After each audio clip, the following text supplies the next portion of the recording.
R5 million clinical hematology center has been built at the Chris Hani Baragwanath Academic Hospital in Soweto. This is the work of the Stanley and Daphne Nkosi Foundation. The clinic will help people suffering from the rare and life-threatening blood disorder. Joining us now to discuss this center is the foundation's Daphne Mashile Nkosi. Mrs. Mashile Nkosi, good morning. Thank you very much for coming in. Good morning.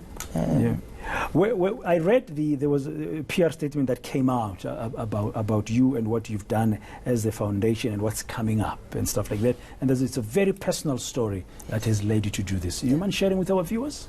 Yes, I think I lost my daughter on the 26th of November 2016 to a rare disease called HLH, which stands for hemophagocytic lymphohistiocytosis, which in simple terms, it's a blood disorder.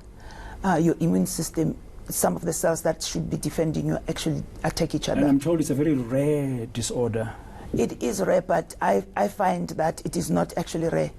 It's rare to be diagnosed because by the time people go to hospital, they're already at an advanced stage and they die of flu-like So there's a lack symptoms. of awareness about it. There's lack of awareness, but also it's very difficult to diagnose. In the last 3 years, I've actually found that it's actually not that rare. It's flu-like symptoms. By the time you go to hospital, you have lymph nodes. It has actually progressed. Now, your experience as a family, as the Mashile Nkosi family, was a loss of 19-year-old Zakithi, as you said, until 16. It showed that HLH is a fatal blood disorder.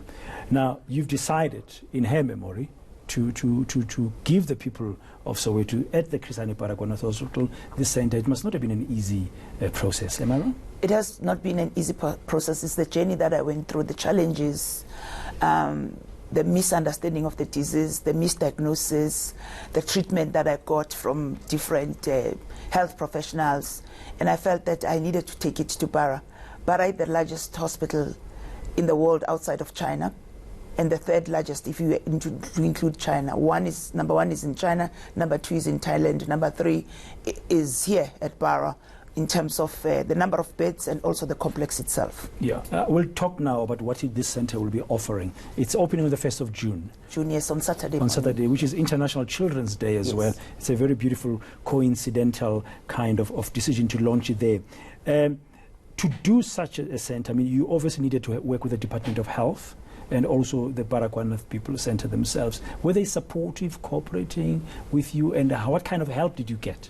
I think I approached one of the top experts on blood disorders, Professor Musa Patel.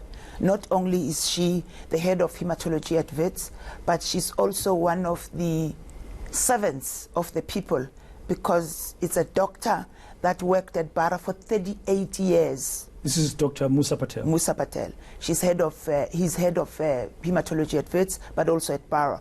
So if someone has worked at Bara for 38 years, you can actually see the commitment. So I worked with him, I got all the support, and he told me that before he retires, he wanted to have a center like this. And I got all the support. I mean, from him. So he knew which levers to pull in the system to assist with, because he's been part of the public health system for a long time. But he had been working for 10 years to try and get a center like this, because it has to meet World Health standards in terms of the infrastructure and the equipment that they require to actually do stem cell, but also to deal with this particular rare diseases. Remember, these are not only HLH, but also there are other blood-related illnesses like leukemia. When people talk about leukemia, they think it's one disease. It's 600 diseases. Now, I understand this is going to be a state-of-the-art ward, and we were told in terms of press release about 65 million rands worth, and your foundation has been behind driving the funding of it. What will it contain? How is it going to help people? What kind of center is this? The center is a center that has IC unit, 32 IC unit isolated with state-of-the-art equipment, your ventilators, all the equipment that the doctors would require. But also, isolation means, therefore, that because most of the patients with a blood disorder, you are actually compromised. Your immune system is not working, you are at 0. So if someone coughs, you actually pick up the infection. So It's isolated. You have your own, toilet and everything. And also, because of my own journey, we gave them 4 units where you can actually have, if you are a child, your parents, if you are a spouse, you can actually go and monitor them. Because for me, one of the biggest challenges that I had was to go home and sleep when I knew that my child was lying in hospital. Now, and this center has been named after Zakithi. Yes. It's called the Zakithi Nkosi Clinical Haematology Center of Excellence. Yes. Okay. Now, it's one thing in providing the infrastructure, getting the right equipment, state of the art, but really to make things work, you need people. Yeah. You need the right kind of people, the right kind of skills. Have they come on board to support the Zakithi Nkosi Clinical Haematology Center? I must say that I got a lot of support from MEC. I don't know, she's no longer MEC or not. Dr. Gwen Ramakgopa? Dr. Gwen Ramakgopa.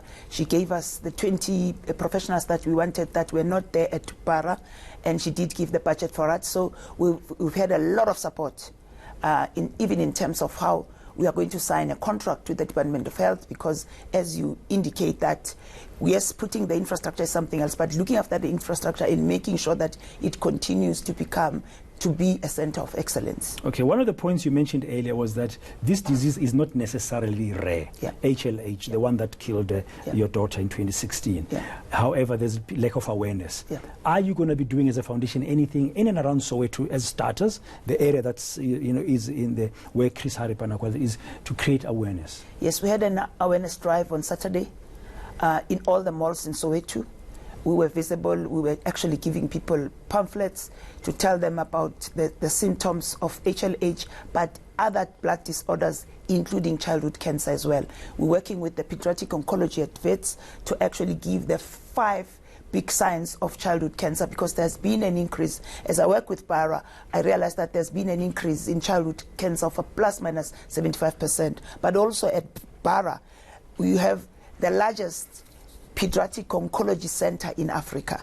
So we've been working with them. We had a blitz, and we continue to have blitz, and we'll have another blitz on Saturday. We've been joined by the bikers from Soweto called Can Survive, Batsumi group, and they are partners in terms of the blitz in Soweto and also in other parts of Gauteng. Yeah, this is going to need a lot of ongoing funding, am I wrong, to sustain it? Yes. And what's your appeal then, if somebody's watching now? My appeal is that for sure a lot of people, even here at eNCA, were born at Para.